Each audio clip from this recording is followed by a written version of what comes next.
Ripetizione della ottava corsa, dunque, non si ripresenta D'Antoine, 1 Drion, 2 Dollaro Light, 3 Domino, 5 Desdemona, 6 Dempsey Fox, seconda linea 7 Dr. Adri, 8 Demetra Gas, 9 Demi Moore RD, 10 Dubai Grad. Favori per Dempsey Fox, numero 6 Emanuele Matteini, ancora un centinaio di metri allo stacco della macchina, già alcune rotture. E in testa ci va Desdemona, attaccata all'esterno da Dempsey Fox, lungo la corda rimane in quota Drion,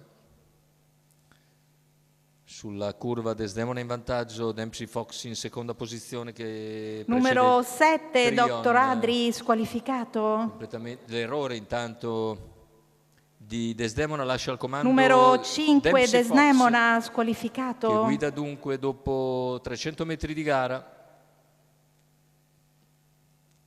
e si appesta a completare i 400 in 30,3. Seconda posizione per Drion.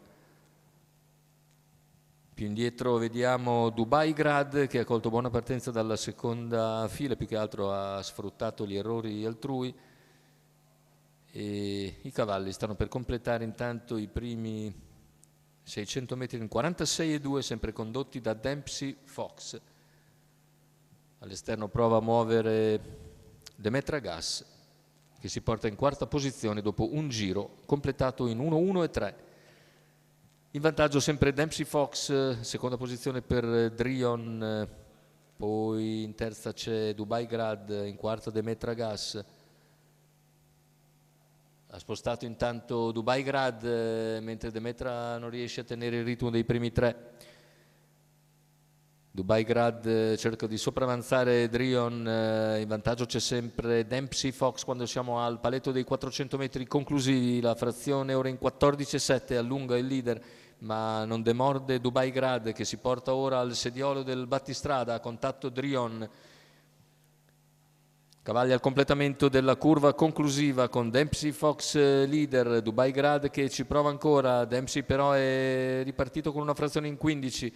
Non si dà per vinto Dubai Grad, finale con Dempsey Fox lungo la corda, all'esterno Dubai Grad, finale con Dempsey Fox che si mantiene in vantaggio fin sul traguardo e vince in 1:15,4 con 29,7 a chiudere.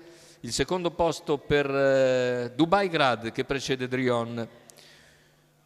La vittoria quindi per Emanuele Matteini e Dempsey Fox, che in percorso di testa non si lascia mai avvicinare praticamente e conclude bene da 1:15,4 con 29,7 per il quarto conclusivo. Il successo per l'allievo di Emanuele Matteini, che neanche l'allenatore, per conto del signor Danilo Battilani. È tutto per questo convegno di corse dall'ippodromo Arcoveggio. L'appuntamento è per giovedì prossimo.